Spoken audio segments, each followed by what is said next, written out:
Florence Serpin, je pratique la course d'orientation et je suis présidente du comité départemental de l'Isère et impliquée au sein du club Orient-Alpes également, au sein du comité directeur et sur des fonctions de coach et d'expert technique. On a des études qui ont été faites récemment, ça tombe bien, dans notre sport, au niveau de la Ligue, et c'est vraiment le manque de temps chez les femmes qui ressort comme le principal frein.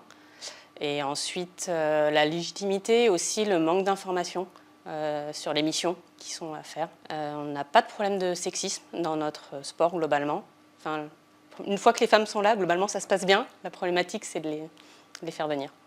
Ouais, je pense que c'est un impact positif en termes d'inspiration pour les jeunes femmes qui arrivent derrière, de se sentir légitimes d'évoluer, d'avoir confiance en leur capacité à occuper justement des postes plus importants et à se dire qu'elles aussi, elles peuvent devenir expertes techniques si elles en ont envie, prendre des rôles décisionnels importants.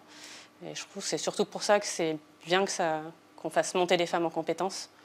Et puis en fait, on a presque 50% de pratiquantes dans notre sport, donc ce serait logique qu'on soit représenté au même niveau quand on monte dans les échelons. Pour l'instant, on a du mal à remplir en tout cas ces quotas-là.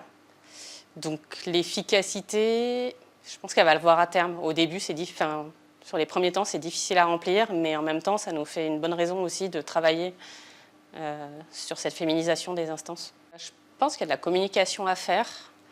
Nous, au sein du club, ce qu'on a essayé de mettre en place, c'est des week-ends 100% féminins, et du coup, qui sont destinés aux femmes, mais aussi, ce qui était important pour nous, c'est que ce soit préparé, coaché, que toute l'expertise technique organisationnelle soit faite aussi par des femmes. Pour ce que je disais tout à l'heure, aussi transmettre, inspirer, et que ce soit vraiment adapté. Je pense que de faire en effet des ateliers ou des stages réservés aux femmes, je trouve que c'est assez efficace. En tout cas, nous, on a vraiment le retour de dire que ça met en confiance, que beaucoup de femmes osent comme ça se confronter à des situations ou à prendre un peu des places organisationnelles qu'elles n'auraient pas prises forcément en étant dans des groupes mixtes.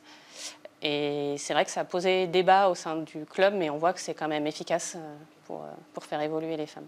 Et je l'ai fait dans différents sports, justement, l'expérience de ces stages féminins où j'ai trouvé que c'était intéressant. Et après, je suis dans un métier aussi qui est assez masculin, donc je pense que l'évolution, elle s'est faite petit à petit, à la fois au niveau pro et perso. Je suis architecte sur les chantiers ou dans certaines parties du métier.